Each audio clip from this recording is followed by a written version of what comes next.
Eu tenho o maior prazer de hoje apresentar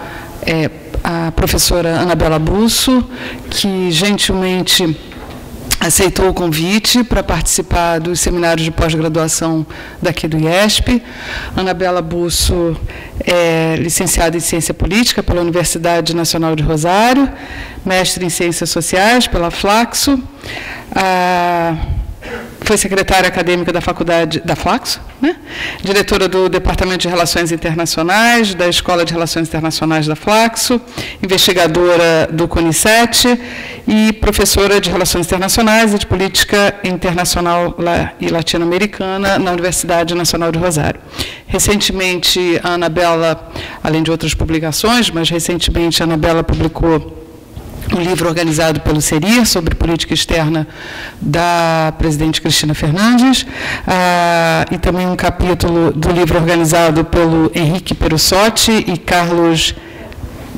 Revansoni, sobre, enfim, um pouco respondendo à questão se a Argentina, ao final de contas, estaria isolada ou integrada no mundo, né, no sistema internacional. Esse evento, além de uma promoção do próprio IESP, ele também é um evento que se soma às comemorações dos 10 anos do Observatório de Política Sul-Americana, coordenado pela professora Maria Regina e com a minha chegada agora também trabalhando aí junto com Regina. Eu quero agradecer também a presença de todos. Essa semana é uma semana atípica, porque tivemos o seminário da Ampox e fomos, além disso, obrigados, enfim, induzidos ou estimulados fortemente, o que seja, na verdade, obrigados a antecipar essa palestra, não por conta da Ampox, mas por decisão do governo do Estado, em função da decisão de antecipar o feriado, postergar o feriado do funcionalismo público, que deveria ter sido ontem, né, o feriado deveria ter sido na quarta-feira e não na sexta, como passou a ser, e, no entanto, a palestra estava prevista inicialmente para acontecer na sexta-feira, dia 30. Então, eu agradeço a todos, quero agradecer a presença dos professores do PPGRI, né, da graduação também de Relações Internacionais da UERJ, assim como dos seus alunos e também aos alunos do IESP. Sem mais, eu queria mais uma vez agradecer a Anabela e, enfim, desfrutar junto com vocês suas palavras, suas reflexões sobre a política externa kirchnerista. Obrigada, Anabela. Gracias, Leticia. Buen día a todos y todas. Antes de comenzar, quiero agradecer especialmente a Leticia la invitación que me hizo llegar para estas dos actividades con ustedes. Obviamente agradecer también su presencia y muy especialmente a este conjunto de queridos y admirados colegas que están en el aula, María Regina, Carlos, Miriam, Leticia, a quienes especialmente en Argentina y desde la Universidad Nacional de Rosario admiramos mucho y seguimos específicamente su producción académica, que siempre ha sido de un alto nivel y fundamentalmente también una producción académica comprometida con la realidad social, política y económica de América Latina. Yo voy a hablar en español. Les pido, por favor, porque siempre prometo que voy a hablar lentamente y después me acelero, entonces ustedes háganme seña, no tengan ningún tipo de inconveniente en interrumpirme si no me entienden o si quieren realizar algún comentario. La idea es hacer algún conjunto de reflexiones sobre la política exterior de lo que podríamos llamar la era kirchnerista, tomando tanto el gobierno de Néstor como los dos periodos de Cristina Fernández de Kirchner, pero sé que hay mucha inquietud sobre la situación actual en la Argentina, una inquietud que yo comparto con ustedes. Anoche me quedé mirando los diarios hasta la 1 de la mañana a ver qué noticias había, pero insisto, voy a dedicar un tiempo a hacer un análisis sobre la política exterior y después, si quieren, hablamos específicamente sobre los últimos acontecimientos. Bueno, para ubicarlos temporalmente, ustedes tienen que tener presente que el gobierno de Néstor Kirchner se inició el 25 de mayo de 2003, y la etapa de la gestión kirchnerista suma 3 mandatos que pueden tener cierta continuidad si la elección le da un resultado positivo al candidato Daniel Scioli, o pueden encontrar un límite en el balotaje, y a partir del 10 de diciembre la Argentina iniciará una etapa donde seguramente va a haber redireccionamientos en su política exterior y también en su política económica. Pero para entender lo que pasó en la Argentina a partir del 2003, yo quisiera hacer algunas consideraciones previas antes de hablar específicamente de la política exterior. En primer lugar, cualquier análisis que se haga sobre la política en general o sobre cualquiera de las políticas públicas, incluida la política exterior, en la Argentina kirchnerista, no podemos olvidar el punto de partida. Yo sé que en la Argentina en este momento se dice, en el marco de la campaña electoral con cierta regularidad, que no hay que estar siempre remitiendo al pasado, pero lo cierto es que el inicio de la gestión kirchnerista es un inicio que coincide con la crisis más profunda de la historia política moderna de la Argentina.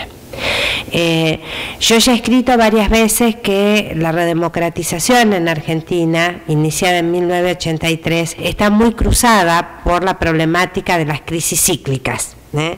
Los grandes periodos que nosotros hemos vivido, el periodo del doctor Alfonsín, por ejemplo, o el periodo de la presidencia de Menem, también se produjeron en el marco de crisis serias. ¿No? El alfonsinismo asume en 1983, después de un largo periodo de gobierno militar, con las particularidades de ser gobiernos burocrático-autoritarios, como los caracterizaba Guillermo O'Donnell, con un alto nivel de violación a los derechos humanos,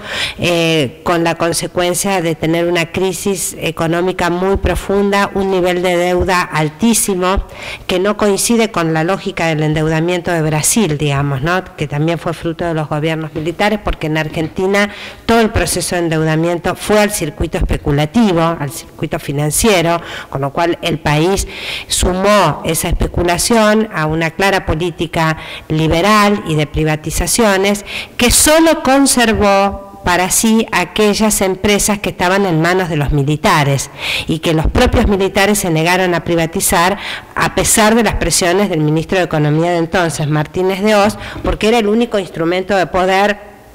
y de recaudación de fondos directos que tenían los militares. Alfonsín asume en esas condiciones y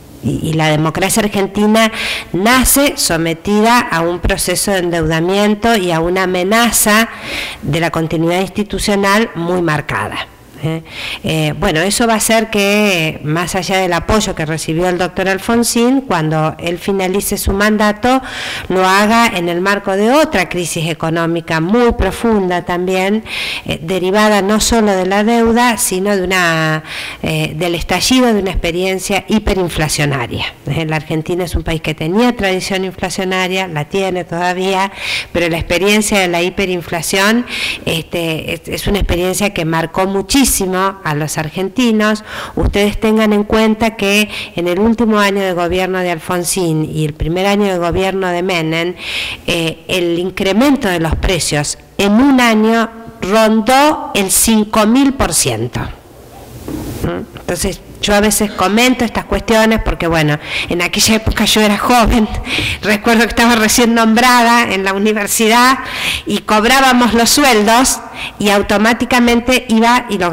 gastábamos todos en los supermercados, pagábamos las cuentas y el sueldo se terminaba en un día porque a los 3 días las cosas valían el triple o el cuádruple. Así que en ese contexto es en el contexto en el que asume Menem, digamos, ¿no? Con una entrega anticipada del poder por parte de Alfonsín, con un escenario hiperinflacionario, con los militares intentando su cuarto golpe de Estado, en este caso contra el menemismo, y además con un cambio en el contexto internacional muy significativo, porque Menem asume en el 89, digamos que es un punto de inflexión en el paso de la Guerra Fría hacia el escenario de posguerra fría y la consolidación de un modelo neoliberal en lo económico y conservador en lo político. Ahora bien, el gobierno de Kirchner, digamos, es heredero de la crisis que la Argentina vive en el año 2001, como consecuencia del gobierno de la alianza entre la Unión Cívica Radical y el FREPASO. Nosotros le llamamos el gobierno de la alianza en la Argentina, así aparecen los textos, porque era un gobierno, en cierta manera, de alianza o de coalición entre dos fuerzas, cuyo leitmotiv fue juntarse para destituir al menemismo. Algo que tenía su valor en sí mismo, pero que mostraba desde sus inicios la imposibilidad de ser un gobierno exitoso, dada la heterogeneidad del frente que se había conformado, digamos, ¿no? Desde sectores de extrema izquierda del peronismo hasta el presidente de la Rúa, que era un representante de la línea más conservadora de la Unión Cívica Radical. Así que se sabía que esa coalición no iba a ser exitosa en términos de gestión política y que lo más probable era que no llegara a su fin o que uno de los dos bandos terminara imponiéndose y ya no funcionase como una coalición, sino con la racionalidad política de uno de los grupos. Lo cierto es que esta experiencia dura 2 años y termina a finales del año 2001 en una crisis económica. No en una crisis económica. Yo en mis artículos suelo decir que la crisis del 2001 fue una crisis integral, porque en realidad fue una crisis económica, fue una crisis política, fue una crisis institucional, fue una crisis social, donde había tergiversación de los valores, digamos, de la relación entre el Estado y la sociedad, un fuerte descreimiento en la política, un estado económico calamitoso. Ustedes piensen que la Argentina, que era un país que a pesar de todos sus avatares había consolidado una clase media importante, para finales de los 2001 tenía el 53% de su población incluida en los indicadores de pobreza, y dentro de ese 53%, por lo menos un 35% estaba por debajo, digamos, de los indicadores mínimos de pobreza, por indicadores de subsistencia.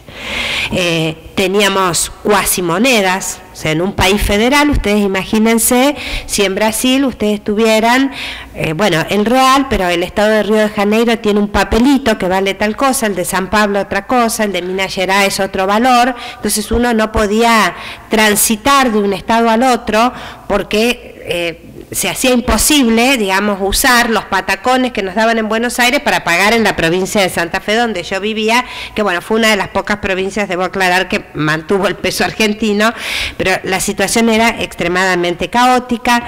El nivel de movilización social era permanente, digamos, ¿no? Y los servicios públicos estaban en franca decadencia, la falta de inversión de todas las empresas que se habían privatizado en la década de los 90 los había dejado en un estado de deterioro profundo a muchos de ellos, y obviamente el gobierno, tanto en el menemismo como después durante el gobierno de la Alianza, no había ejercido a través de los mecanismos de control ningún tipo de supervisión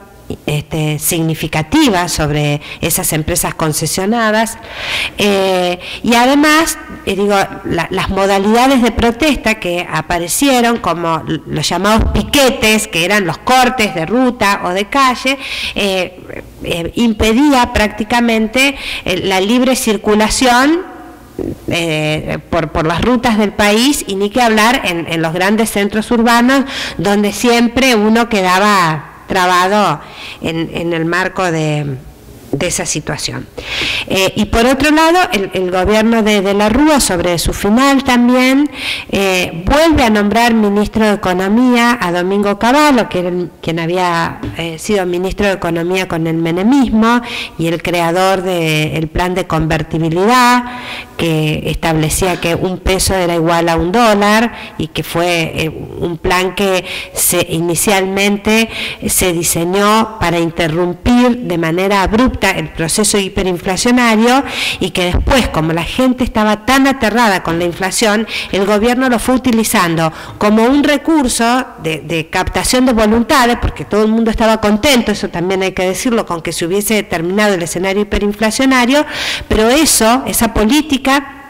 significó, digamos, que la Argentina perdiera todas posibilidades de competitividad en su economía a nivel internacional, a lo que se sumó la decisión menemista de las privatizaciones, y que después la alianza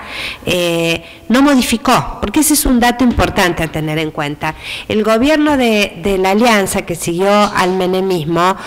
se aglutinó en torno a derrotar al menemismo y en contra o mejor dicho, para conformar una coalición que luchara contra la corrupción. Pero no planteó en ningún momento cambios económicos significativos. De hecho, la continuidad de la convertibilidad fue un eje de la campaña electoral de la Rúa, y tampoco se detectaron, digamos, cambios significativos en términos de política exterior. Por eso, en mi caso particular y con algunos investigadores que trabajan conmigo, cuando nosotros hacemos periodizaciones de la política exterior argentina, aunque haya existido una confrontación política importante, en términos de economía y de política exterior, al menemismo y al gobierno de la alianza lo ponemos en el mismo grupo, digamos, porque no hay indicadores que muestren cambios significativos. Pero volviendo a lo que quiero abordar, con la crisis del gobierno de la alianza, insisto, teníamos enorme pobreza, un desempleo altísimo, cuasi monedas. Argentina dejó de recibir cualquier tipo de crédito internacional, con lo cual una política basada en la convertibilidad, que estaba en crisis y que no podía incorporar ningún tipo de divisas por exportaciones, se quedó sin crédito y sin ningún tipo de ingreso en su economía. El gobierno decidió limitar la posibilidad de los ciudadanos de acceder a las cuentas de libre disponibilidad. Hay una expresión que se usa en Argentina, que es la expresión del corralito, ¿no? Como que el gobierno estableció un cerco que limitaba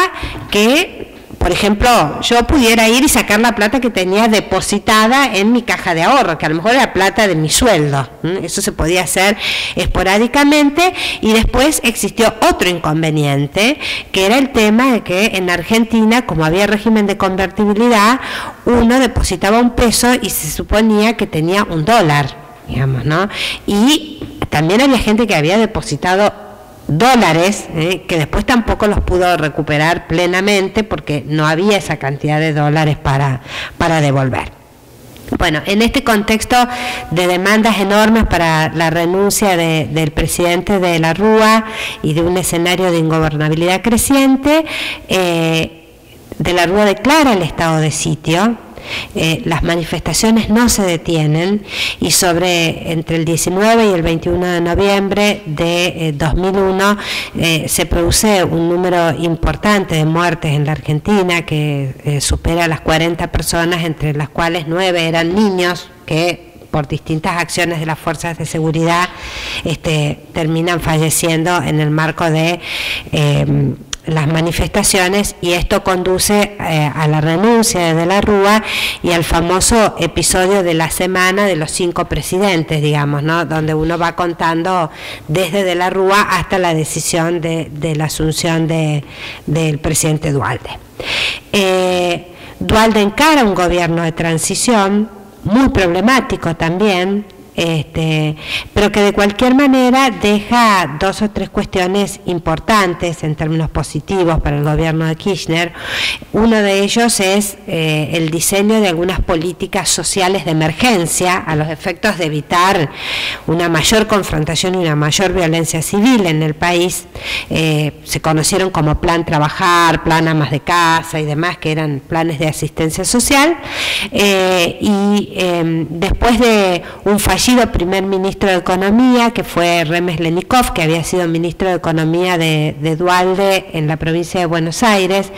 que tomó la decisión no solo de ponerle fin a la convertibilidad, sino que además de ponerle fin a la convertibilidad, el proceso de especificación fue asimétrico, digamos, ¿no? Algunos cobraron una relación entre lo que tenían y el nuevo valor del peso, y otros sectores sociales cobraron otro. Eso también generó muchas disparidades. Y un dato central que yo ya lo tengo tan incorporado que me olvidé de contarlo: entre la transición de esta semana se dio la declaración del default, o sea, la Argentina declaró que no podía pagar su deuda. Entonces la situación era muy caótica. Pero bueno, Duhalde, después de ese intento fracasado con Remeslenikov, inicia un nuevo periodo con el ministro Roberto Lavagna, y ahí se empieza a gestionar la primera renegociación de deuda, que después se va a desarrollar plenamente en el primer gobierno del presidente Kirchner. Pero les cuento esto para marcar la magnitud de la crisis argentina. Y si bien hay muchos casos en América Latina que muestran las consecuencias de la crisis del neoliberalismo de los 90, yo considero particularmente que el caso argentino fue uno de los más graves, o quizás el más grave, y suelo recurrir en mis textos a una expresión que Francisco Corigliano utilizó en la Argentina, trabajando algunos autores extranjeros, que es el concepto de colapso estatal. O sea, cuando la crisis es una crisis que supera muchas de las dimensiones y te acerca a una situación de colapso estatal. Esa definición, digamos, que trabajan algunos autores y que suele tener 10 indicadores básicos, en el caso de la Argentina se concretó al menos, digamos, con 5 de esos indicadores. O sea, la Argentina fue un país que transitó un periodo de desarrollo económico desigual muy marcado. Como yo les decía, para 2002 teníamos el 53% de los argentinos que vivían en hogares pobres. Ustedes imagínense que somos 40 millones de habitantes y teníamos 19.1 millones viviendo en la pobreza. De ese total, 9.95 millones eran indigentes. Entre octubre de 2001 y octubre de 2002, el número de nuevos pobres se incrementaba a un ritmo de 600.000 personas por mes. Digamos, eran números aterradores. Otro indicador muy severo era las agudas dificultades económicas ligadas a la ausencia de estabilidad política, y acá se insertan varios de los acontecimientos que yo les mencioné. El gobierno no tenía capacidad de gestión, no tenía capacidad de generar gobernabilidad, y eso llevó a que se tomaran medidas que a su vez generaban mayores demandas sociales, como el caso del corralito, y después la decisión, digamos, de no entregar directamente los depósitos bancarios a sus dueños. Otro indicador importante de esa época fue un éxodo humano significativo, digamos. La Argentina perdió entre el año 2001 y 2002 a muchos de sus ciudadanos que migraban de manera forzada. Esa migración estuvo integrada fundamentalmente por gente joven, digamos, que constituía la fuerza laboral más significativa del país, y también por una migración significativa de la comunidad científica, que afectó mucho. Tengo acá un dato que a mí me resultó revelador. Lelio Mármaro, que es un especialista argentino en temas de migraciones, sostiene que hasta el momento en que se produce la crisis, la Argentina tenía aproximadamente entre unas 600.000 migrantes que vivían efectivamente en el exterior. Esas 600.000 personas que vivían en el exterior eran los sobrevivientes de los cuatro grandes flujos migratorios que el país había tenido. Y en el periodo 2000-2001 se van 160.000 personas de la Argentina. O sea, en 2 años, digamos, se va casi la tercera parte de la migración total que el país tenía fuera en ese momento. Bueno, como les conté también, teníamos un progresivo deterioro o eliminación de los servicios públicos, como falta de la gobernabilidad y de la credibilidad del Estado. Teníamos problemas con la luz, con la energía eléctrica, con el gas, con el transporte público, con el uso de las rutas. Teníamos también suspensión del Estado de Derecho como un escenario de ingobernabilidad, porque el gobierno de la Rúa sobre sus últimos días declara el estado de sitio, y obviamente en este contexto, digamos, uno puede optar por la idea de que esta crisis no fue una crisis más, digamos, ¿no?, sino una crisis cercana al colapso estatal, donde los nuevos gobiernos, ya sea tanto el de Duhalde, pero fundamentalmente el de Kirchner, que es el que se prolonga en el tiempo, se vio obligado fundamentalmente a reivindicar la política como un instrumento para la resolución de los problemas, porque en la Argentina el lema era que se vayan todos. La idea era que no quedara nadie de la clase política en el poder. Así que una de las tareas fue esa, sumada obviamente a la necesidad de recomponer el escenario económico y atender las demandas sociales muy vinculadas a la pobreza, que eran realmente significativas. En ese sentido, digamos, en términos conceptuales, el país se vio enfrentado, y en esto yo siempre lo cito a Garretón, al sociólogo chileno, cuando él dice que América Latina, como consecuencia de la crisis, necesitó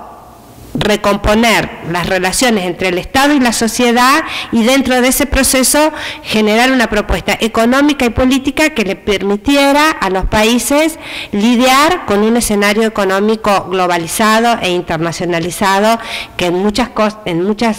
circunstancias seguía demandando, digamos, perfiles neoliberales. Bueno,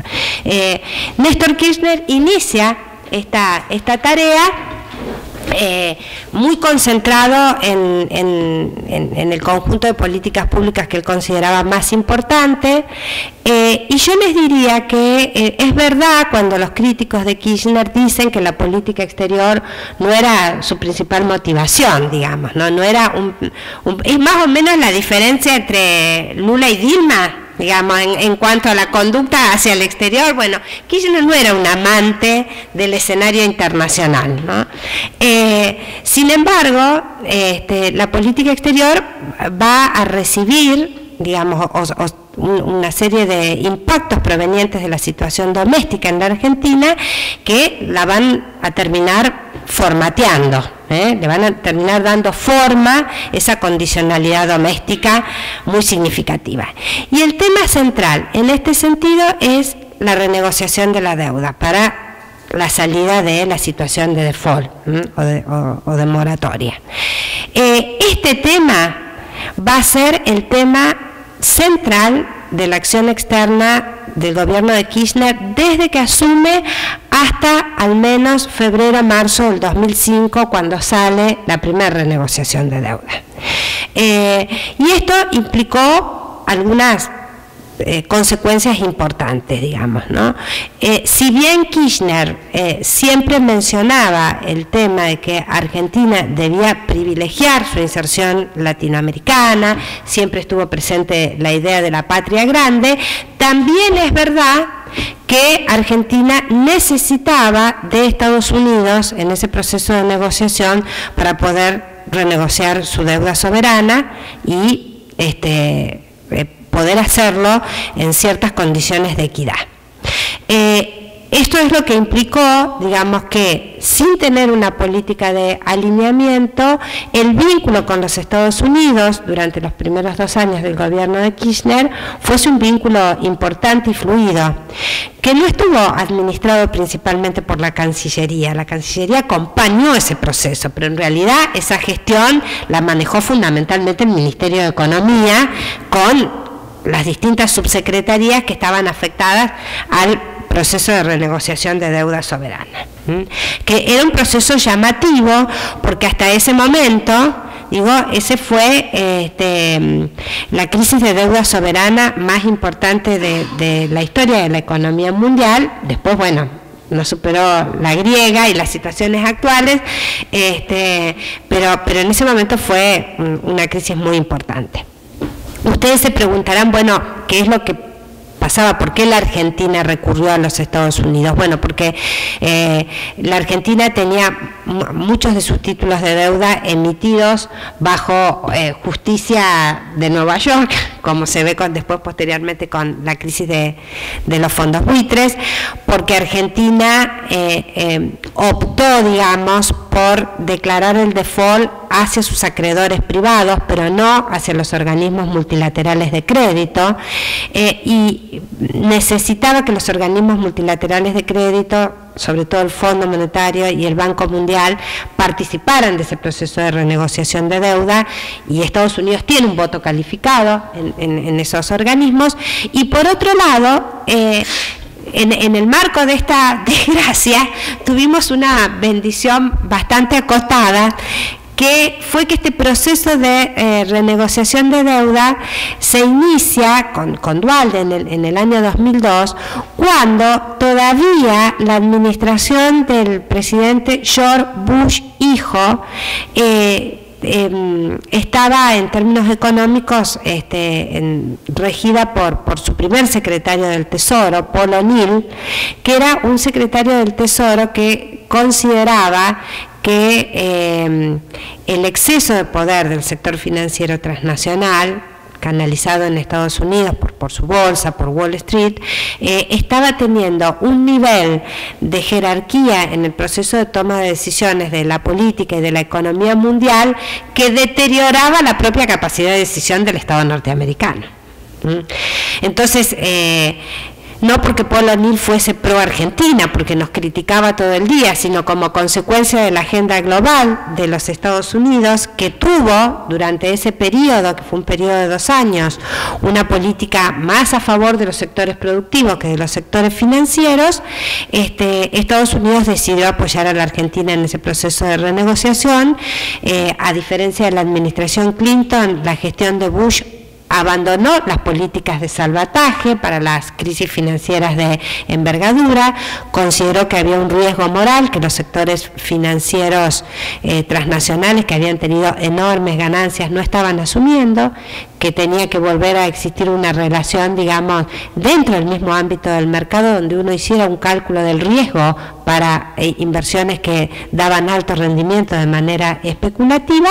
y acompañó a la Argentina en ese proceso. El acompañamiento se ve cuando uno hace el seguimiento de los votos de Estados Unidos en el fondo y en el banco, pero también en la postura de Estados Unidos dentro del G7.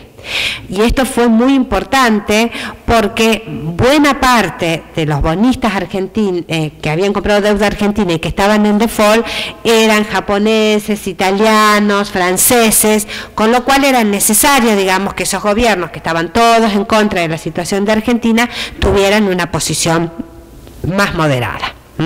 Entonces, este fue un tema que concentró totalmente la atención de la política exterior. Insisto, hubo articulación entre la Cancillería y el Ministerio de Economía, pero esta gestión fue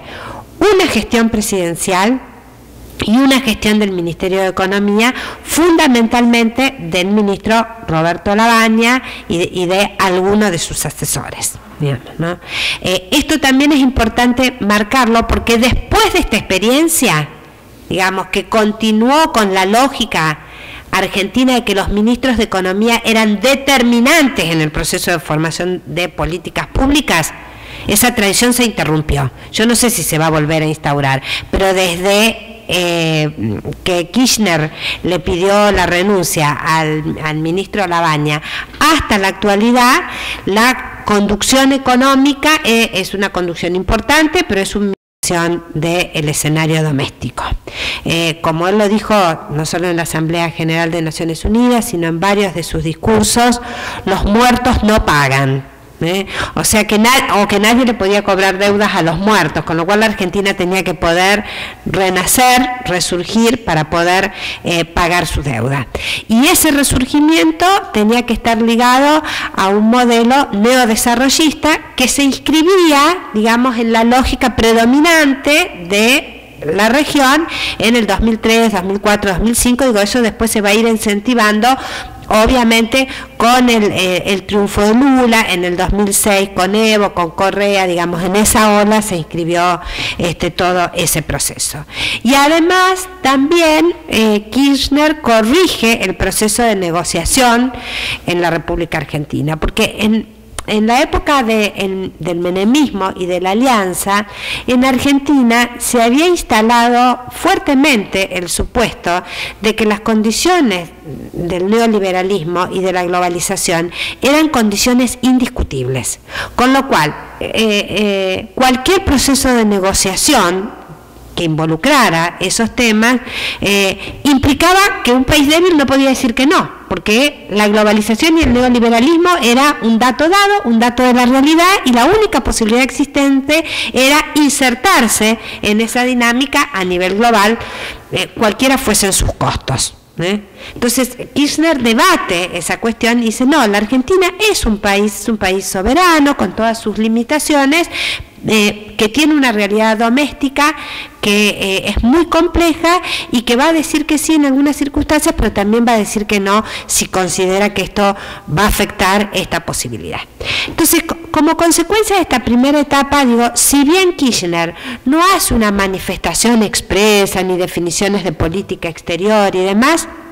yo diría que hay dos o tres conceptos de la tradición latinoamericana que aparecen en esta situación. Digamos, en la Argentina vuelven a aparecer palabras como, bueno, autonomía en la política exterior, la idea de que es un país, digamos, en vías de desarrollo, pero que es un país soberano, que se puede decir que no en un proceso de negociación, y que el modelo de desarrollo nacional, si es un modelo de matriz neodesarrollista, sí o sí tiene que estar articulado con una política exterior de perfil autonómico,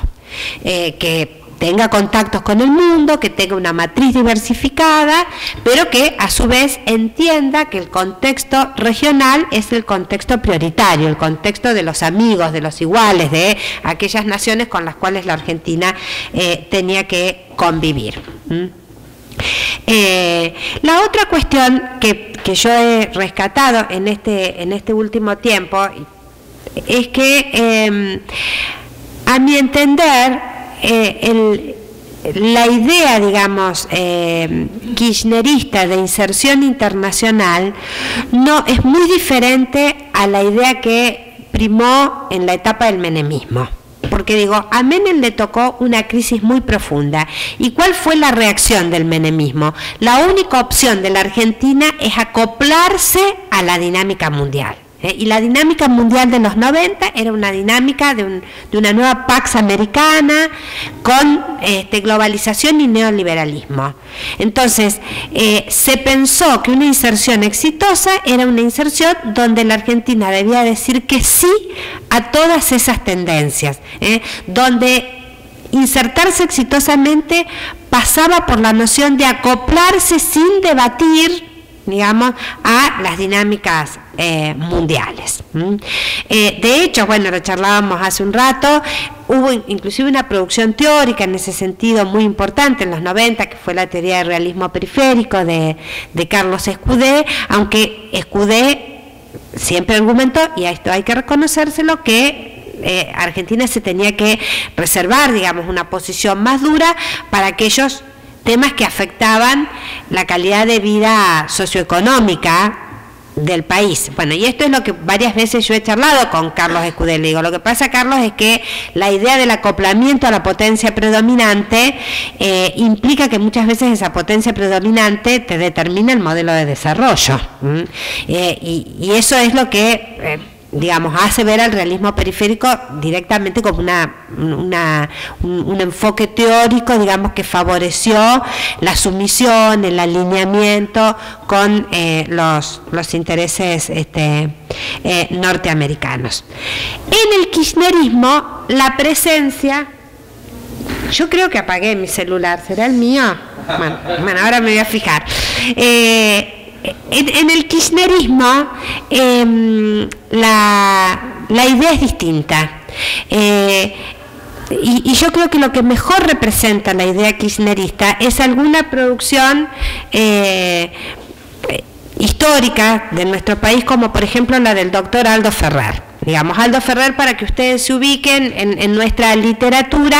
es algo así como un economista paralelo a la tradición del pensamiento político de Jaguaribe en Brasil, ¿no? Y Ferrer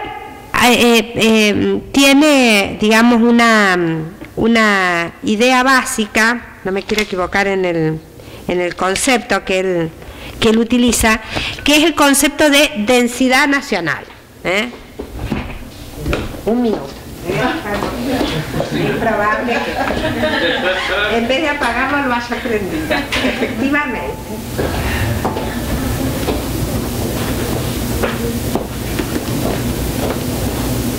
Me había faltado un paso.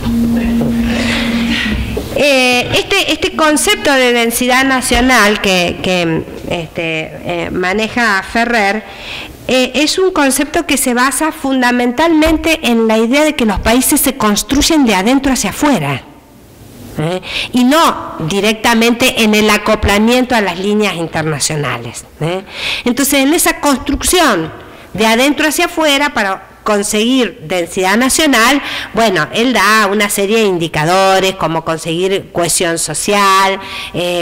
tener liderazgos representativos, tener fortaleza institucional, tener un modelo de desarrollo nacional de base industrial y tener un pensamiento crítico. Él dice que la historia de los países desarrollados muestra que ellos hicieron eso,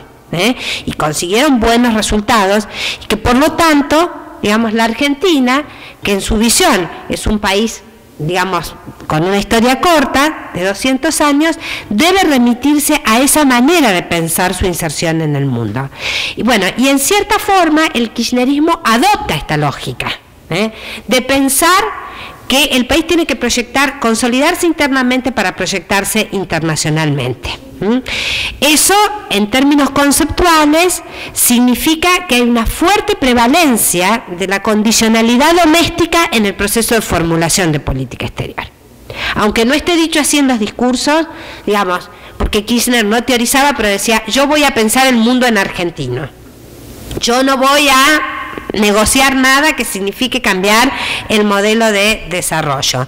No, o sea, una cantidad de afirmaciones que van en esta dirección.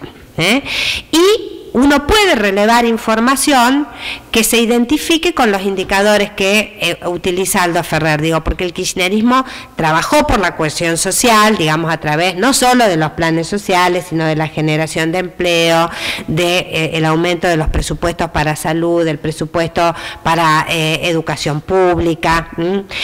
Trabajó en términos de generar, por ejemplo, un pensamiento crítico,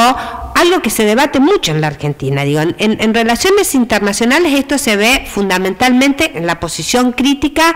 hacia los organismos multilaterales de crédito, hacia el funcionamiento del sistema financiero internacional, hacia el desprecio que los grandes actores tienen por los espacios multilaterales, hacia las políticas de doble estándar. Todo eso es muy criticado por por el kirchnerismo, pero también ese pensamiento crítico tuvo una versión doméstica, digamos, ¿no?, en la construcción de ese proceso político, algo que se marca y que se nota más en los gobiernos de Cristina. Para los que estudian ciencia política en la Argentina, existió un gran debate entre lo que significaba una sociedad democrática y cuáles eran los argumentos teóricos conceptuales a través de los cuales había que transitar esa construcción democrática. Y tuvimos dos grandes maestros de la ciencia política en la Argentina que confrontaron en esas ideas, digamos, ¿no? Toda la tradición de O'Donnell, de una defensa institucional de la democracia y su crítica a las condiciones de democracia delegativa y lo que a su entender era un gobierno que concentraba demasiado las decisiones y que tenía un perfil autoritario, con un enfoque totalmente opuesto como el de Laclau, que es el que toma el kirchnerismo, y donde se habilita la confrontación como un instrumento tanto en la política exterior como en la política interna, a los efectos de que un sector de ideas, digamos, se imponga sobre el otro, hegemonice y conduzca este proceso de construcción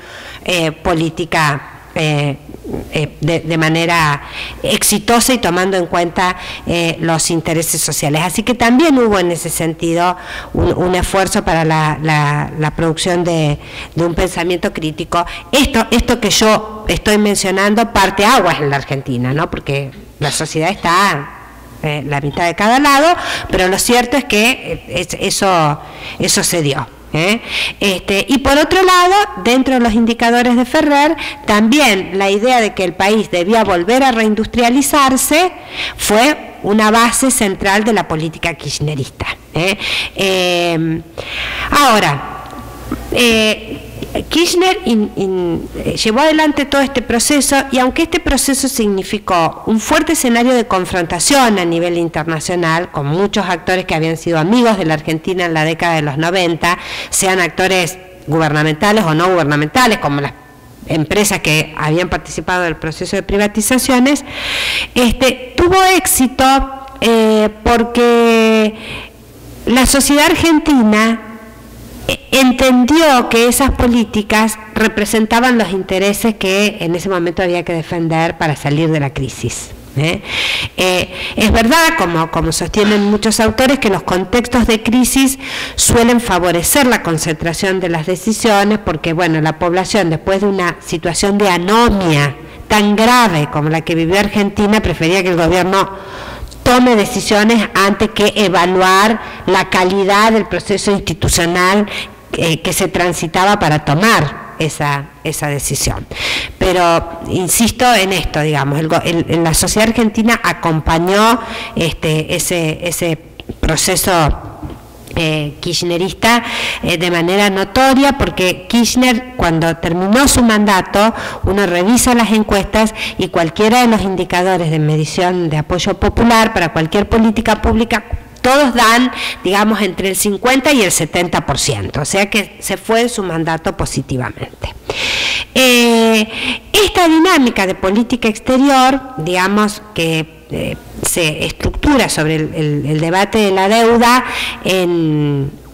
los primeros 2 años, tiene en cierta manera un proceso de, a ver cómo les podría decir, de desorden después que se renegoció, digamos, la primera salida del default. ¿Por qué digo que tiene un proceso de desorden? Porque en realidad no hubo una planificación clara de cómo elaborar una agenda de política exterior post-default. Cuando se terminó ese eje articulador, apareció cierto desorden. Pero en esos últimos 2 años de gobierno, o por lo menos, no en los últimos 2 años de gobierno, sí, bien digo, los últimos 2 años de gobierno, en lugar de América Latina es un lugar que crece de manera significativa en la política exterior de Néstor Kirchner. Digo, crece el vínculo con Lula, que a partir de 2006 crecen notoriamente los vínculos con Bolivia y con Ecuador, con el triunfo de Correa, y se consolidan, digamos, los vínculos con Venezuela. ¿no? Este también es un tema muy criticado por la oposición en la Argentina, digamos, lo que fue la relación entre la Argentina y la Venezuela del presidente Chávez. Obviamente el análisis es, bueno, la Argentina no solo se alía con Chávez, sino que camina, digamos, el kirchnerismo camina hacia la constitución de un chavismo argentino, digamos, ¿no? Es una réplica del modelo. Yo creo que esas dos cuestiones no son así. En primer lugar, digo, hay que reconocer algo que es de carácter empírico. El único país del mundo que le compró bonos de deuda a la Argentina cuando nadie nos daba un peso fue Venezuela. Entonces, la Argentina tiene, y yo reclamo que así sea, un reconocimiento hacia la gestión del presidente Chávez y también un reconocimiento hacia la sociedad venezolana, haya estado de acuerdo o no, porque fue el único país que salió en auxilio de la Argentina en ese momento. Los críticos suelen decir sí, pero no nos compraron bonos y tuvimos que pagar intereses caros. Sí, pero nos compraron bonos a un país que estaba en default y totalmente aislado del sistema financiero internacional. Por otro lado, obviamente la figura de Chávez fue una figura de liderazgo muy marcado, digamos, hasta su muerte en la región, y había muchas cuestiones en las que Kirchner y después Cristina Kirchner coincidían con Chávez. Sin embargo, la Argentina nunca se sumó al esquema de desafíos transgresores, digamos, que tenía la política exterior de Chávez. O sea, la Argentina nunca hizo ejercicios conjuntos, digamos, en el Caribe con la Federación Rusa, nunca tuvo una política de defensa de Corea del Norte, hasta el tratamiento del problema del memorándum en el gobierno de Cristina, nunca tuvo una política de alianza con Irán, o sea que esos aspectos más desafiantes y de construcción, digamos, de contrahegemónica hacia los Estados Unidos, basándose en vínculos con los mayores desafíos hacia los Estados Unidos, la Argentina no participó, pero sí tuvo una relación muy fluida con Venezuela, relación que fue política y que también fue económica y que a la Argentina también le dejó muchos beneficios económicos, porque la Argentina posteriormente también exportó muchos bienes hacia Venezuela. Ahora, dentro de este contexto latinoamericano también hay que marcar que no todos fueron rosas, porque el espíritu, digamos, de Néstor Kirchner fue un espíritu de que si hay que confrontar para la defensa de los intereses argentinos, y eso implica algún debate duro con los vecinos, él lo iba a llevar adelante. Y nosotros tuvimos dos episodios graves en ese sentido. Uno es el que se conoce como la crisis del gas con Chile, y el otro es la crisis por las pasteras o por las fábricas de producción de pasta de celulosa con Uruguay.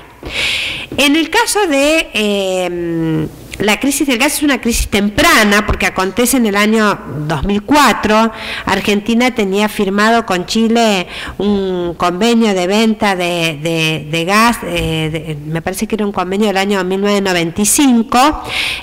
pero, digamos, en el año 2004 en el país se desata una crisis energética muy profunda. Esta crisis tenía que ver con la falta de inversión de las empresas que habían sido concesionadas y con el hecho de que la Argentina lentamente empezaba a recuperarse en su economía, con lo cual había también una mayor demanda, y ante esa profunda situación de crisis, el gobierno de Kirchner decide disminuir, no interrumpir definitivamente, pero sí disminuir significativamente el envío de gas a Chile. Bueno, obviamente el gobierno chileno del presidente Lagos no tomó con agrado esta decisión. Hubo algunas negociaciones, tanto del presidente como del canciller Bielsa en aquel momento, pero la situación no pudo solucionarse, porque además Kirchner invocaba otro artículo de ese acuerdo del 95 que decía que el suministro se iba a ser efectivo siempre y cuando no afectase los niveles de demanda interna. Entonces Chile decía, bueno, pero nos tendrían que haber avisado con 3 o 4 años de anticipación, y Kirchner lo que decía es, no tenemos gas, digamos, no hay manera de anticiparlo, yo asumí hace un año y este problema no lo puedo solucionar. En el marco de esa crisis, Argentina negocia un nuevo acuerdo, digamos, de compra de gas con Bolivia, todavía bajo el gobierno del presidente Mesa, y yo no sé si ustedes recordarán que en ese momento en Bolivia, digamos, el sentimiento de la disputa con Chile era un sentimiento que se había enardecido más de lo habitual, ¿no? Y que había una política establecida por el presidente Mesa que decía ni una sola gota de gas para Chile. Entonces, cuando Argentina firma el convenio de compra de gas con Bolivia, con la expectativa de satisfacer su propia demanda y de poder mandar algo a Chile, Bolivia lo firma, pero bajo la condición de que el gas que se importa de Bolivia no pueda ser triangulado a ningún otro país. No dice a Chile, pero dice a ningún otro país. Así que, bueno, Argentina lo firmó. Chile se enojó mucho con esa situación. El otro día yo lo charlaba con un colega chileno y me dice, eso nos dolió mucho, porque del otro lado de la cordillera nosotros pensábamos, ya nadie nos quiere, no nos quiere Bolivia, no nos quiere Perú, no nos quiere Argentina. ¿Qué hemos hecho? Y yo digo, bueno, esa es una buena pregunta, digamos, para Chile, porque los problemas son de a dos, digamos, ¿no? ¿Qué es lo que le falla a la política exterior chilena, que no puede recomponer totalmente los vínculos con su ámbito inmediato? Pero la crisis del gas fue un pico de tensión. En el caso de Uruguay la situación fue peor, digamos, porque la crisis se desata en el 2005, y es una crisis que no es una crisis entre los gobiernos, sino que una crisis que involucra actores sociales, digamos, ¿no? Uruguay declara que va a instalar 2 plantas de producción de pasta de celulosa sobre el río Uruguay. Nosotros, Argentina y Uruguay, tienen un tratado especial que se llama Tratado del Río de la Plata, que legisla sobre el uso de esa cuenca del Uruguay y la del Río de la Plata de manera conjunta. Entonces, bueno, lo que se terminó demostrando en la Corte Internacional de Justicia es que efectivamente Uruguay tomó esa decisión de manera inconsulta. Argentina reclamaba que el nivel de contaminación iba a arruinar la calidad de las aguas del río, pero fundamentalmente la situación de Gualeguaychú, que es la ciudad argentina de Entre Ríos, que está enfrente de Uruguay, donde se instaló la planta, que además es una ciudad turística, la del Carnaval, es nuestro pequeño río, muy pequeño. Y además esto desató una ola medioambientalista en el país, y se produjo un acontecimiento que yo reconozco que fue un acontecimiento de mucha tensión, que los grupos ambientalistas de Gualeguaychú decidieron cortar el puente internacional que une Argentina con uno de los puentes, ¿no? El que está ahí en Gualeguaychú, Argentina con Uruguay. Y ese corte, de manera permanente y con pocas interrupciones, se prolongó desde 2005 casi hasta 2009. Entonces esto tensionó mucho el vínculo con Uruguay. Charlaba yo hace 15 días, fui a dar clases a Uruguay, le pregunté cómo lo habían vivido a los alumnos a medida que van pasando la generación, y ellos me decían, bueno, lo que pasa es que nosotros no tenemos industrias. Entonces Tabaré lo presentó como una defensa de nuestra industria, de nuestro interés nacional, y que en ese marco la Argentina y otros países, como por ejemplo Brasil, tampoco quieren que Uruguay se industrialice. Digo, bueno, pero ustedes en ese marco no reflexionaron sobre que las exigencias no eran las exigencias de una empresa uruguaya, eran las exigencias de una empresa multinacional a la cual Uruguay tenía que pedir permiso para entrar en su propio terreno, ¿no? Pero bueno, las relaciones todavía están formalmente recompuestas, pero todavía están muy tensas. sobre todo, digamos, en los gobiernos de Tabaré, tanto en el primero como ahora volvió a asumir ese distanciamiento con el kirchnerismo surge automáticamente. La relación fue más allá de las declaraciones del presidente Mujica, digo, las relaciones fueron más fluidas. Yo en la Argentina, cuando dicen, bueno, porque Cristina es muy malhumorada y no perdona a nadie, le digo, a algunos sí, a Pepe Mujica sí, porque Pepe declaró, la vieja es más dura que el tuerto. Un refrán duro que salió a la luz pública, y a los 2 días Cristina lo subió, porque Uruguay no tiene avión presidencial, entonces Cristina lo lleva y lo trae cada vez que van a las cumbres presidenciales, y se fue con Pepe Mujica y con su esposa. Yo digo, así que a Mujica le daba algunos permisos que no le daba a otros presidentes. Pero bueno, esa situación fue una situación muy tensa. Es verdad que se deterioró el vínculo, y posteriormente, digamos, también las distancias entre el modelo económico uruguayo y el modelo económico argentino tensan ese vínculo, porque hay muchos uruguayos que se enojan por el acuerdo bilateral de control fiscal entre los dos países, y porque dice que, bueno, hay menos plata a Argentina. Le digo, bueno, pero ustedes tienen que entender también que la Argentina, que tiene una responsabilidad propia, que es una sociedad que tiende, digamos, a sacar sus capitales del país, y muchos de esos capitales los saca de manera fraudulenta, lo hace mayoritariamente vía Uruguay. Entonces la Argentina tiene que tener algún mecanismo de control, y además, digamos, hay muchísima inversión argentina, o había mucha inversión argentina en Uruguay, que no estaba declarada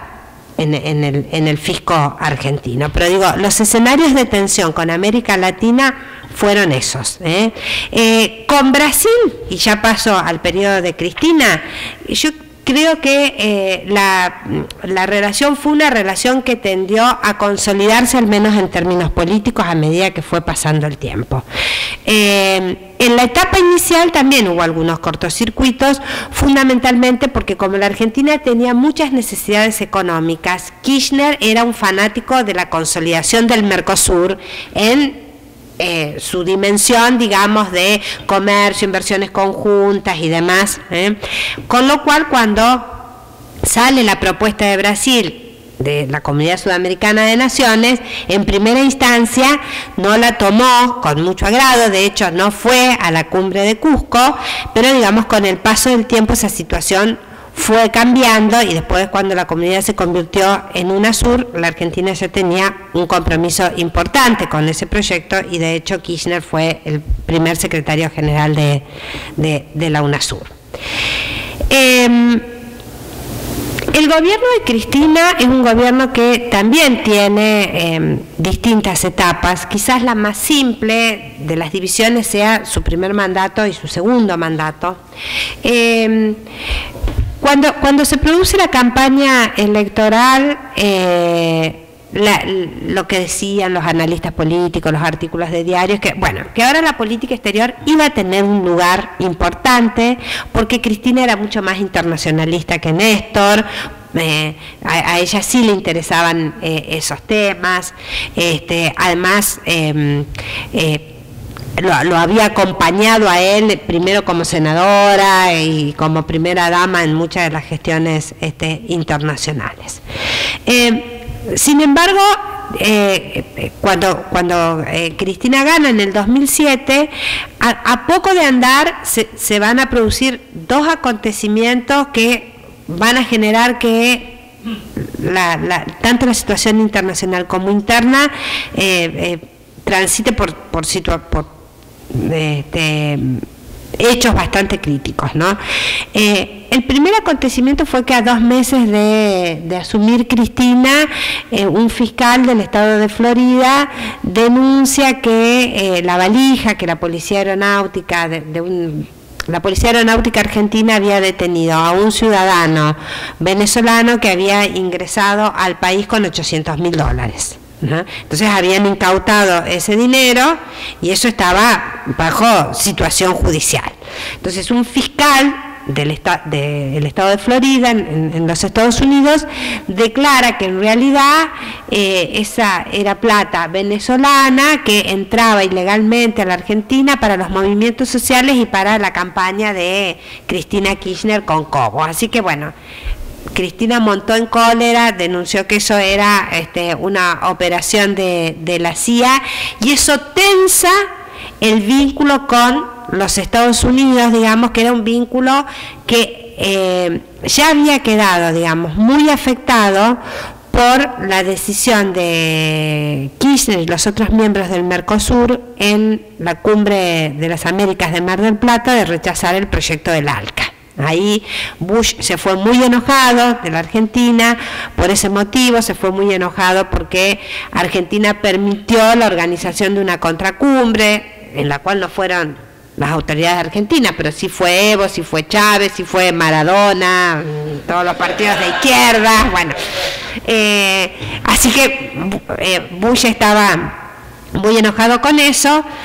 Kirchner trató sobre el final de su mandato de recomponer un poco ese vínculo. Él es el que inicia, el que promueve toda el esfuerzo, digamos, en Naciones Unidas a partir del 2007, convocando a Irán para que colabore en el proceso de investigación sobre el atentado terrorista en la AMIA. Le deja una puerta abierta a Cristina para que recomponga con los Estados Unidos, y ella gana, y al poco tiempo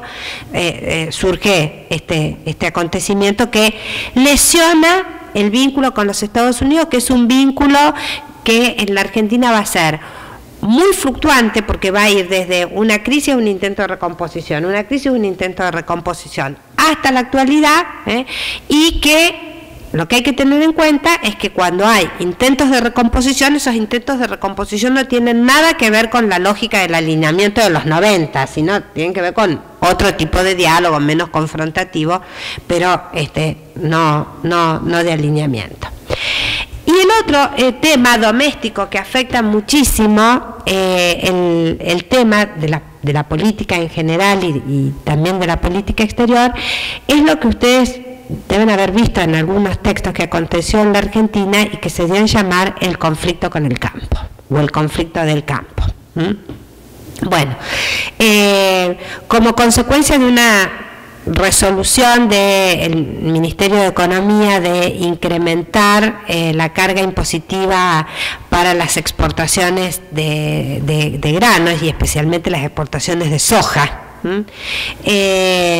una resolución que estaba mal hecha, que después el gobierno intentó corregirla. Bueno, se desató una confrontación muy marcada entre el sector agrícola y el gobierno. Esa confrontación, que duró más de 4 meses, con el paro agrario, las rutas cortadas y demás, terminó polarizando absolutamente a la sociedad argentina, digamos, ¿no? Donde quedó el kirchnerismo con sus seguidores por un lado, y el campo con la industria, que era beneficiaria de las políticas kirchneristas, pero que lo mismo se sumó al reclamo del campo. Y ahí empieza, digamos, el alejamiento de la clase media argentina de la postura del kirchnerismo, porque la idea era todos somos el campo. La gente se sumaba sin saber a lo que se sumaba, digamos, porque estábamos discutiendo en una época donde las ganancias de soja estaban determinadas como ganancias extraordinarias, porque cuando Néstor Kirchner asumió el gobierno, la tonelada de soja costaba $240, cuando discutíamos estos temas costaba $540, y los ingresos para el sector agrícola en ese sentido eran enormes, y de un lado había que sacar la plata para las políticas sociales que la Argentina seguía necesitando.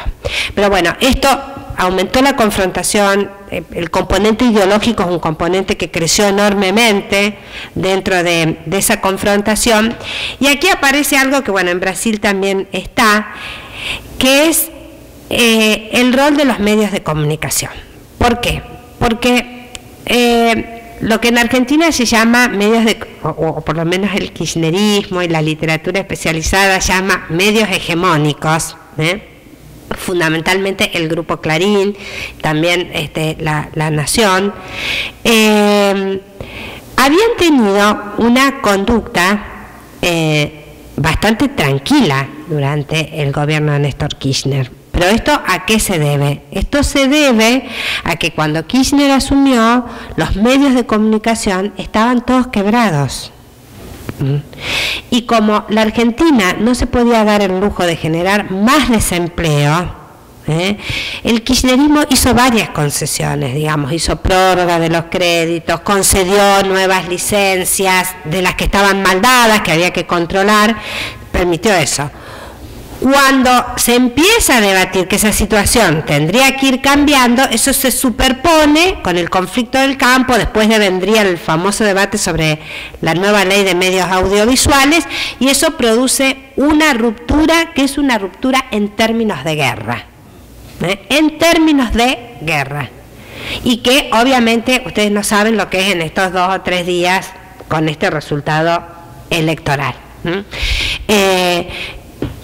Digo, más allá de la defensa de los intereses, y que yo sé que esto muchos opositores lo critican y que en la academia tampoco se está demasiado de acuerdo, pero lo cierto es que el gobierno de Cristina Fernández de Kirchner, que enfrenta esa situación,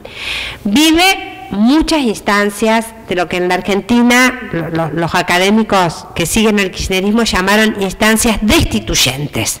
Digamos, la generación de una situación de crisis, de que todo se viene abajo, de que la gobernabilidad va a estallar, de que el país va a volver a implosionar nuevamente, es un acoso constante que además uno no puede, en cierta manera, culpar a la sociedad de que consuma ese tipo de información, porque en el caso de la Argentina, Clarín no es solo el diario de mayor divulgación. Clarín es el dueño del canal de cable más importante del país, tiene más de 350 repetidoras de sus canales de cable, es dueño de el 80% del espectro de radio que existe en la Argentina, o sea, su capacidad de impacto a nivel de todo el territorio es muy difícil. También es verdad que el kirchnerismo trabajó para construir su propio apoyo mediático y que lo logró, pero el impacto de esos medios es mucho menor, digamos, no tiene la envergadura nacional. Sí. El año en que se empieza a debatir me parece que es el año que estaba el proyecto debatiéndose a nivel, empieza en el 2008 y después va la aprobación, no me acuerdo definitivamente, lo busco y te lo confirmo, pero me parece que la aprobación es por allá por el 2011 y bueno, y después viene toda la pelea, digamos, para... La ley se aprobó, lo que pasa es que, bueno, después están las relaciones entre la justicia, la política y los medios. Todavía Clarín no la cumple, porque todavía rigen muchos mecanismos de amparo ante la justicia, y bueno, los mecanismos de adecuación los hicieron algunos medios, porque la ley a que apunta a que no puede estar concentrado el espectro audiovisual. O sea, un mismo dueño no puede ser dueño de todo. Eso tiene que estar más distribuido, tener representaciones de las realidades regionales, y además se supone que en esos procesos de normalización vos no podés esconder o armar una distribución falsa. No es que Clarín puede tener una compañía y la divide y se la vende a otro socio de Clarín. Se la tiene que vender a alguien que no pertenezca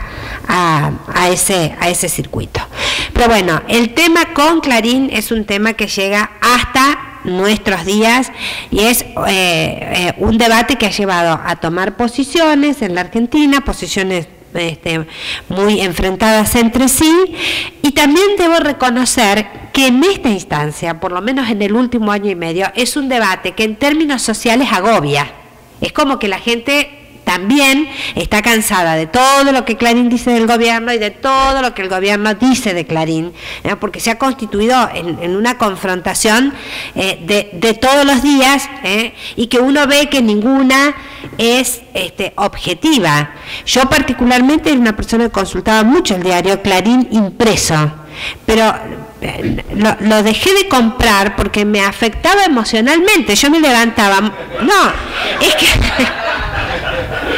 me levantaba temprano, lo miraba antes de irme a la universidad y llegaba a la página 35 y no había una sola noticia positiva. Entonces uno salía creyendo que vivía en el peor de los mundos, y de repente eso también afectaba mi capacidad de análisis. Tampoco puedo hacer un buen análisis si solo leo página 12, digamos, ¿no? Pero esa sensación de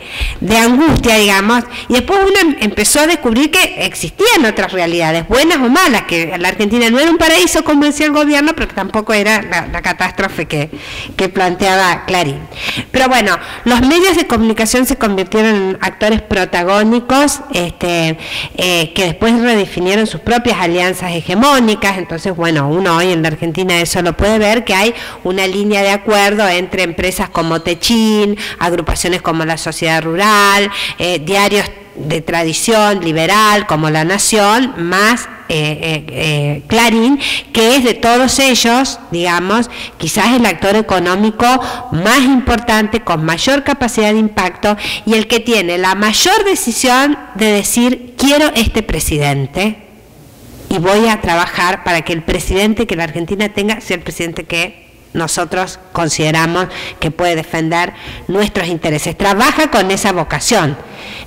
De ahí tanto la disputa. Hay muchos discursos parecidos de Lula, de Kirchner, de Cristina, cuando dicen: bueno, si ustedes quieren competir, hagan un partido político y damos la batalla. Entonces, bueno, van en esa dirección, digamos, la de conformar alianzas y estructuras políticas que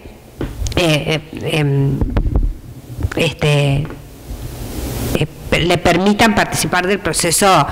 de elección, digamos, de las autoridades políticas.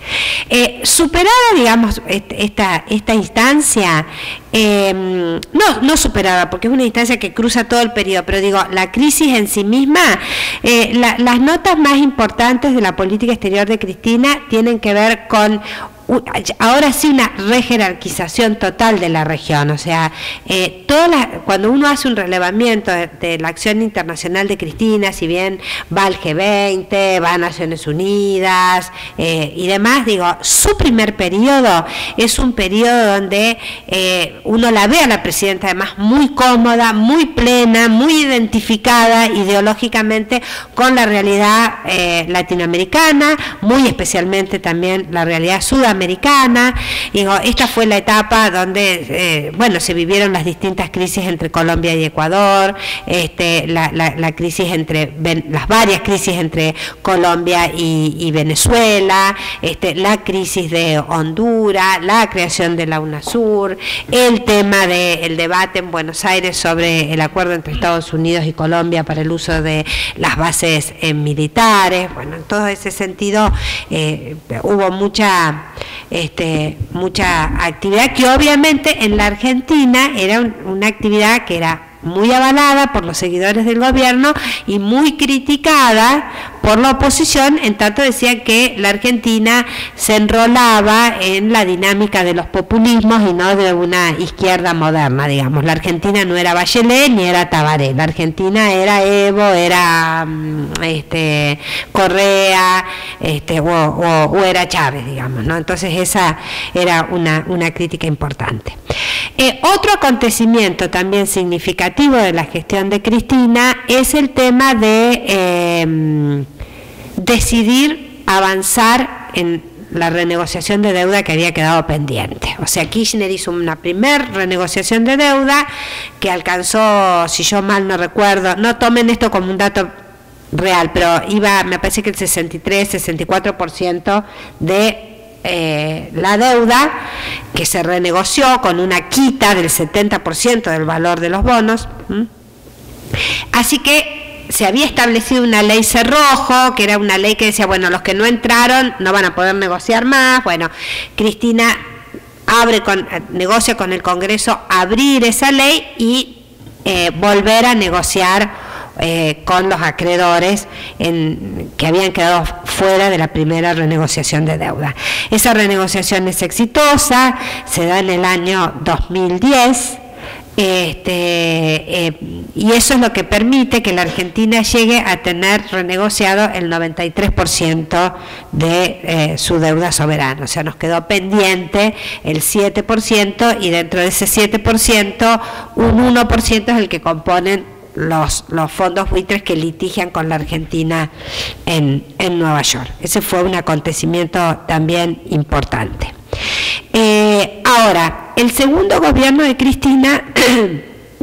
además los indicadores económicos fueron positivos, porque coincidió con el pico de los precios de los commodities. Entonces,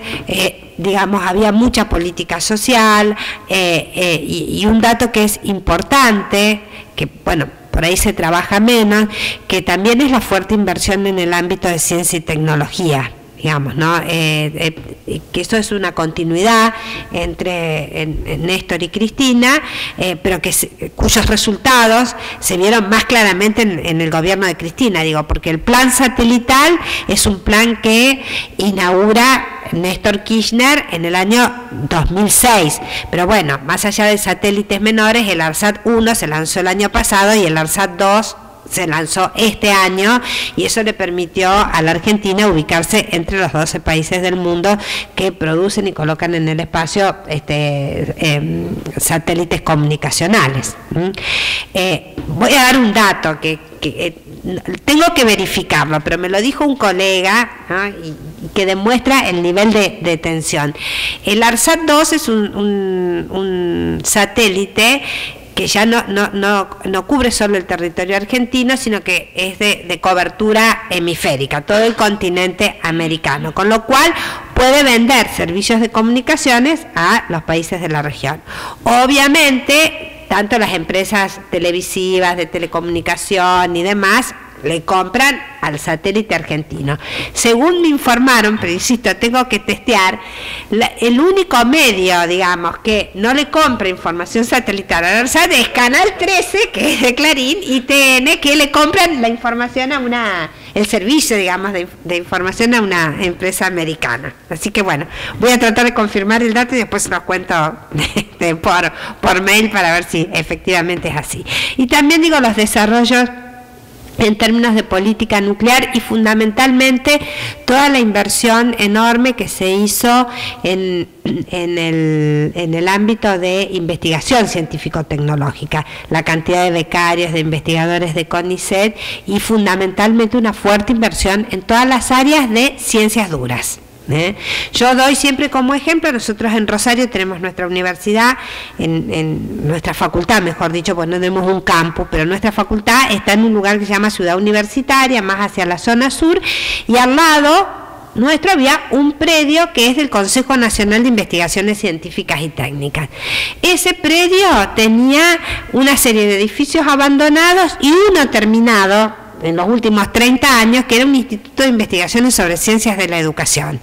Si ustedes van hoy, van a ver que eso en 10 años cambió totalmente su perfil, porque hay, por lo menos, digamos, entre los que se reciclaron y los que se hicieron nuevos, hay más de 7 institutos con edificios enormes, todos los laboratorios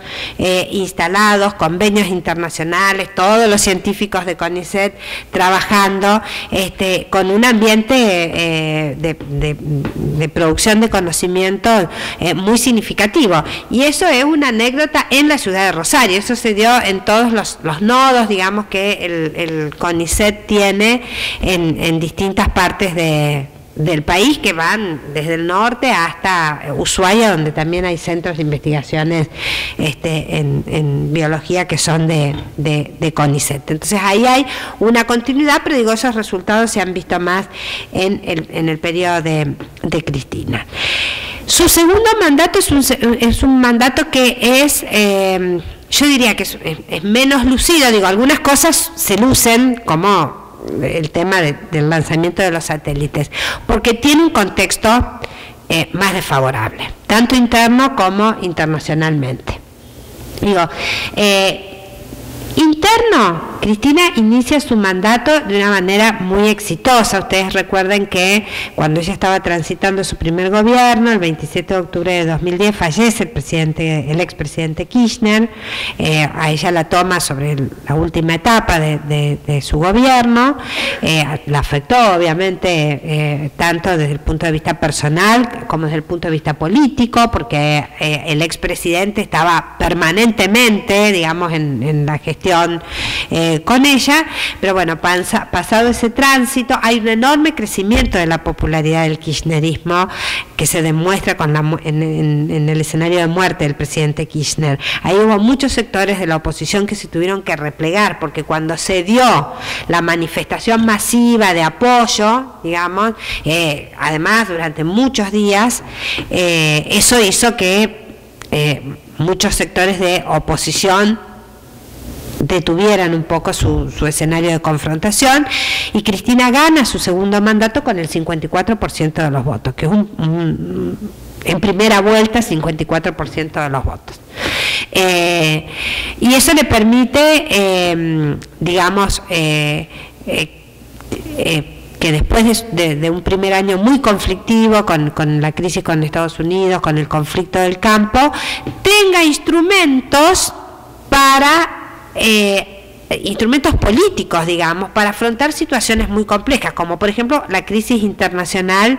del 2009, digamos, donde Argentina, si bien con un año donde hubo mucha disminución del crecimiento, logró enfrentar la crisis sin generación de desempleo.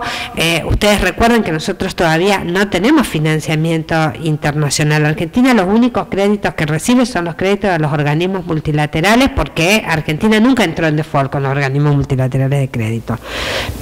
Y ahora, bueno, se arregló con el Club de París, digamos, esas cosas van a ir cambiando, pero las demandas de los fondos buitres nos complican bastante.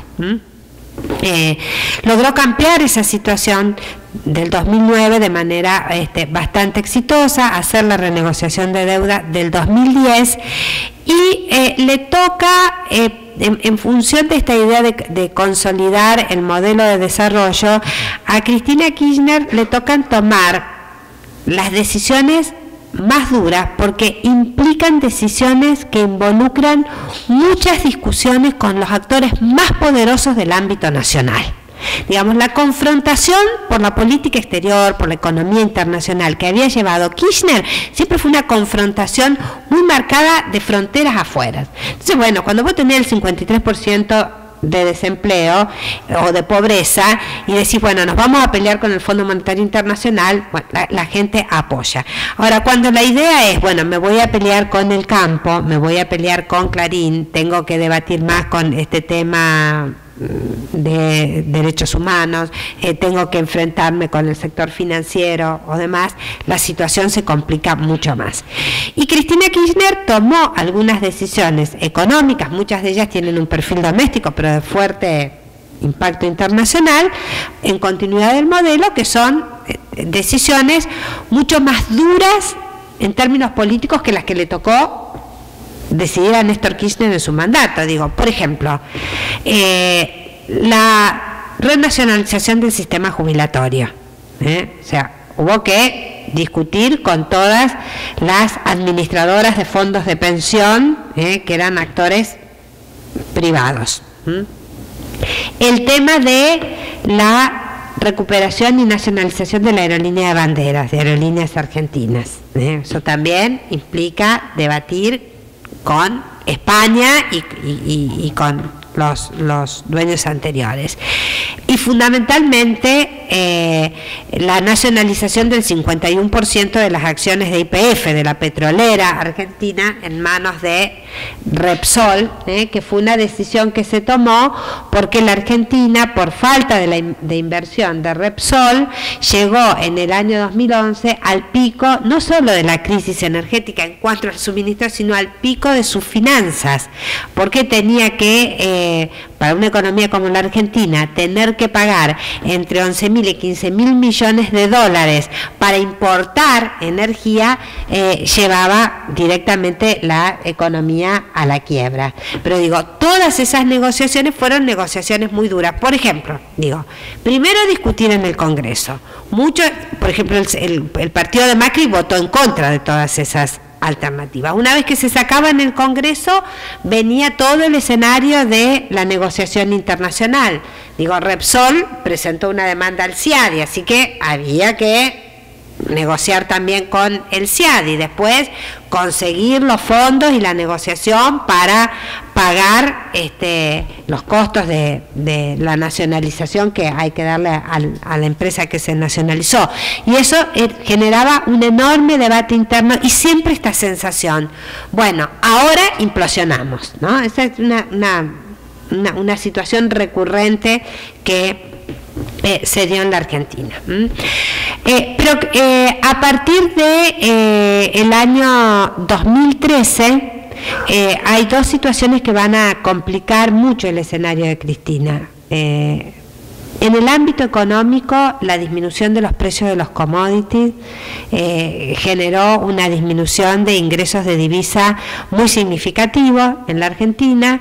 y mal que le pese a todos los que critican, la Argentina no se podía dar el lujo de no pagar los compromisos de deuda renegociada, con lo cual cuando llegaban las etapas de vencimiento, con autorización del Congreso, se usaban reservas del Banco Central para pagar, porque no podíamos caer nuevamente en un escenario de default. Pero la continuidad de las políticas sociales y la disminución del ingreso de divisas genera un aumento significativo del gasto público, aunque el endeudamiento de Argentina es un endeudamiento muy bajo con respecto a su PBI, porque, insisto, todavía no tenemos un acceso natural al crédito internacional. Y la otra cuestión, que económica, que tiene mucho peso, son los desarrollos que se dan entre 2011, 2012 en cuanto a la evolución de las demandas de los llamados fondos buitres en la justicia norteamericana. Porque cuando el juez Griesa determina que Argentina le tiene que pagar a esos acreedores el monto originario de los bonos, más los intereses por mora, la reacción fue, bueno, son 1.700 millones de dólares, el problema no son los 1.700 millones de dólares, el problema es que en todos los acuerdos de renegociación de deuda que la Argentina tenía, había una cláusula que se establece a nivel internacional, que se llama cláusula Rufo, y que establece que cualquier mejora posterior que se le dé a un tercer acreedor debe replicarse a todos los acreedores anteriores, con lo cual la Argentina, si le pagaba el 100% y los intereses a los fondos buitres, que eran el 1% de los acreedores, tenía que hacer exactamente lo mismo con el 93% de los acreedores que ya habían negociado con la Argentina, y sumar el otro 6% que quedaba dando vuelta. La suma de todo eso daba 500.000 millones de dólares, o sea, casi 2 veces el PBI de la Argentina, ¿no? Entonces, esa situación llevó a negociaciones muy tensas. Bueno, finalmente, como el distrito en la Corte de Apelaciones del Segundo Distrito de Nueva York confirmó el fallo del juez Griesa, y después nosotros pedimos el tratamiento de este tema a la Corte Suprema de los Estados Unidos, que no la tomó. Entonces la decisión del gobierno fue, bueno, no pagamos. No pagamos ni negociamos nada hasta el 31 de diciembre de 2014, en que se vence el plazo de la cláusula Rufo. Y después veremos, porque tampoco se puede pagar todo, porque eso, el pagarle todo a los fondos buitres desencadenaba otro proceso, que es el de los acreedores denominados Me Too, que es el otro 6% que dice, bueno, si arreglan con el 1%, con nosotros también. Eso no eran 500.000 millones de dólares, pero sí eran 30.000 millones de dólares y se paga a todo el mundo, y ese es un problema que aún está pendiente. Pero el día que la Argentina decidió no pagar, bueno, también la sensación nuevamente de que el país implosionaba y la desesperación de la gente que no, digamos, los comentarios de quienes ni siquiera entienden lo que es un bono de deuda, digamos, una preocupación inmensa en ese sentido. Bueno, y finalmente, digamos, vinculado a esa situación, no pasó nada en particular en la economía. Los problemas de la economía argentina son otros, aunque la Argentina vive amenazada por los fondos buitres, ¿no? Porque bueno, nos capturaron la fragata Libertad en Ghana, Argentina emite nueva deuda bajo legislación argentina, y entonces si esa deuda pasa por algún banco norteamericano o algún banco extranjero, ellos presentan otra demanda para que le incauten los bonos. Bueno, se ha producido cierto cambio en la justicia norteamericana en los últimos 3 o 4 meses. Todos los dictámenes de la Corte de Apelaciones de Nueva York fueron en contra de los dictámenes del juez Griesa y a favor de la Argentina, porque Griesa quiere todo, digamos, quiere la plata del Banco Central, quiere las embajadas que la Argentina tiene en el resto del mundo, o sea, es una cosa, pero bueno, cada demanda desata un juicio internacional, por más que la Argentina no gana, así que la justicia norteamericana en ese sentido está por dictaminar. Una de las cuestiones más importantes que tiene que dictaminar es sobre un bono que emitió la Argentina, que se llama Bonar 2014, que es sobre nuestra legislación, pero que ellos quieren incautar en función de la participación de bancos extranjeros en el proceso de venta, digamos, de esos bonos. Entonces, la disminución de los precios de los commodities, el tema de el no ingreso de dólares afecta el nivel de reservas, y eso desata el control, digamos, o lo que se denomina en la Argentina el cepo de la venta de dólares, o un control de la venta de dólares,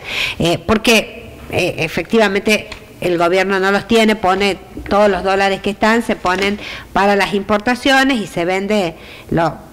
se paga deuda externa y se venden los dólares necesarios, pero no hay una disponibilidad plena, digamos, de la moneda, y tampoco hay posibilidad, creo que ese es uno de los escenarios más discutidos para esta próxima elección, de que la Argentina resuelva, como dijo el candidato Macri en su primer día de mandato, el tema del cepo, digamos, porque si se libera la venta de dólares y efectivamente la gente va a comprar dólar masivamente, va a superar el valor que tiene el dólar ilegal, y la corrida bancaria en un país de la tradición de la Argentina es muy complejo. Por eso otros economistas hablan de medidas gradualistas. De cualquier manera, digo, para cerrar y para que charlemos sobre la situación actual, yo creo que es muy difícil hacer una evaluación del gobierno de Cristina ahora en esta ebullición política, porque bueno, hasta yo tengo mis sentimientos afectados, digamos, en este proceso, y uno a veces no es objetivo. Pero salvo porque el candidato del Frente para la Victoria no pudo ganar en primera vuelta. Digo, yo sé que el escenario es muy complejo, ¿no? El escenario es muy difícil que Scioli pueda ganar en segunda vuelta, porque hay una alianza nacional que reúne a todo lo que está dando vuelta en contra de Scioli, pero también es verdad, digo, en términos de análisis electoral, de que el Frente para la Victoria mantuvo un número importante de provincias, digamos, yo no tengo el conteo exacto, pero debe tener por lo menos 20 provincias, digamos, bajo sus gobiernos, y que ganó la elección nacional. O sea, Scioli sacó en esta primera elección casi 3 puntos más que Macri, o 2,80 más que Macri. De cualquier manera, digamos, el hecho de que se haya perdido la provincia de Buenos Aires, que es el distrito, Scioli ganó en la provincia de Buenos Aires, pero perdió la gobernación. Y eso hace presuponer, digamos, que si ese distrito electoral repite ese número de votos, no alcanza para revertir la conducta electoral de otros centros urbanos importantes, como obviamente es la capital federal, o sea, la ciudad de Buenos Aires, la ciudad de Córdoba y la provincia de Córdoba, que votó masivamente al macrismo,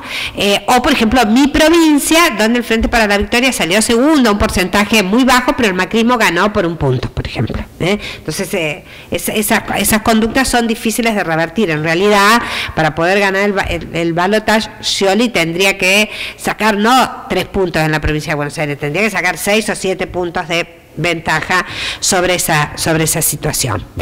Pero digo, más allá de esta turbulencia política, en términos objetivos, esta transición debería ser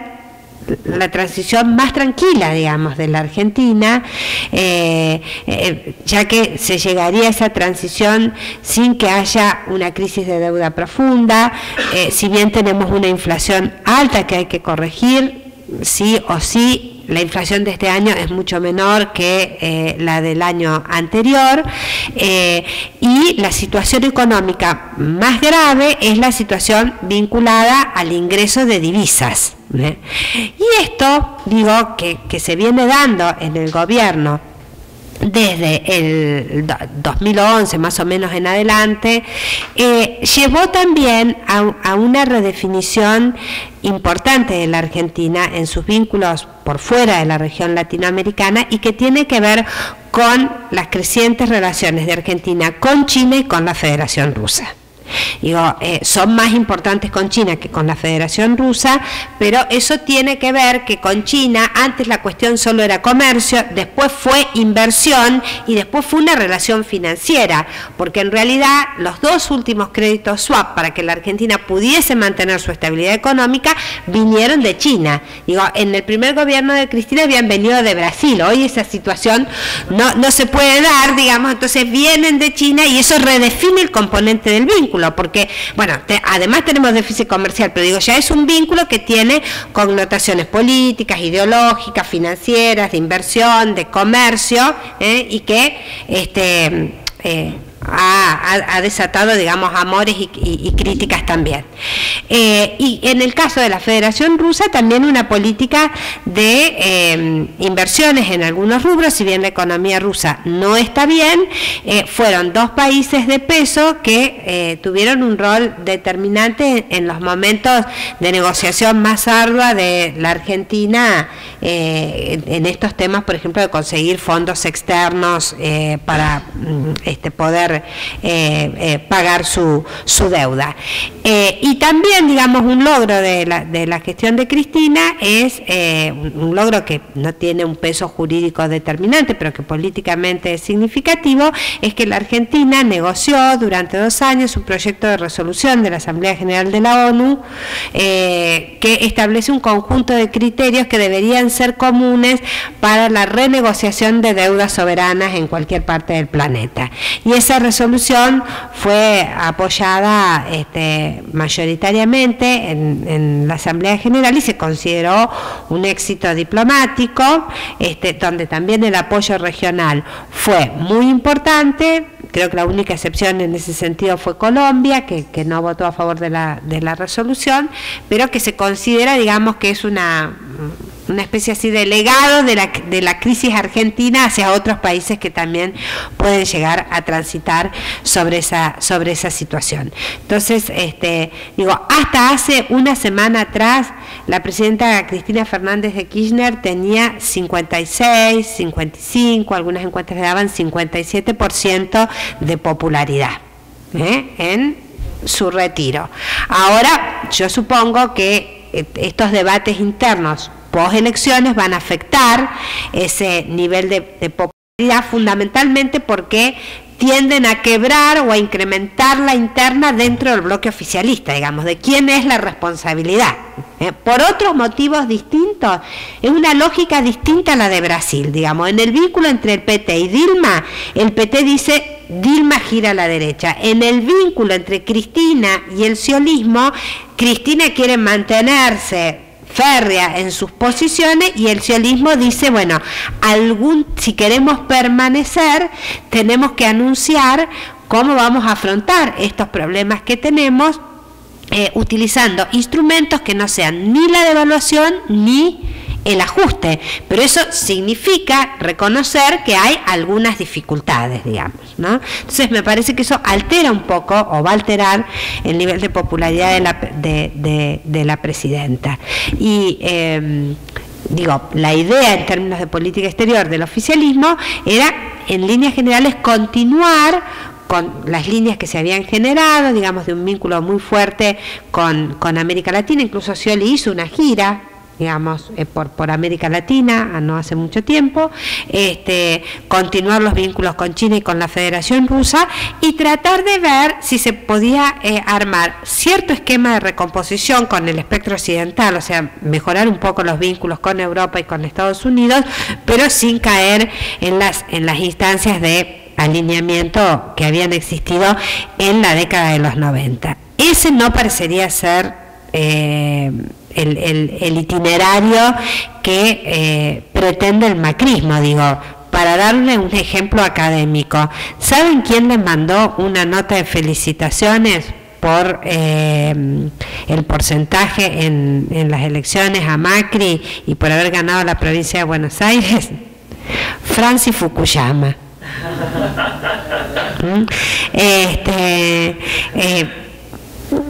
Entonces, bueno, hay un componente, digamos, de conservadurismo y de economía neoliberal que prima más allá de los esfuerzos que ha hecho el PRO por peronizarse, porque eso también hay que decirlo, digamos. El PRO suma adherentes incorporando a su agenda los triunfos del gobierno. Ahora dice que no privatizaría aerolíneas, que no privatizaría YPF, que no privatizaría el sistema de jubilaciones. Así que bueno, estamos en una situación bastante compleja, pero yo diría que sobre la situación actual, ustedes pregunten lo que quieran y yo contestaré lo que pueda, digamos, porque tampoco estoy muy segura. Bueno, muchas gracias.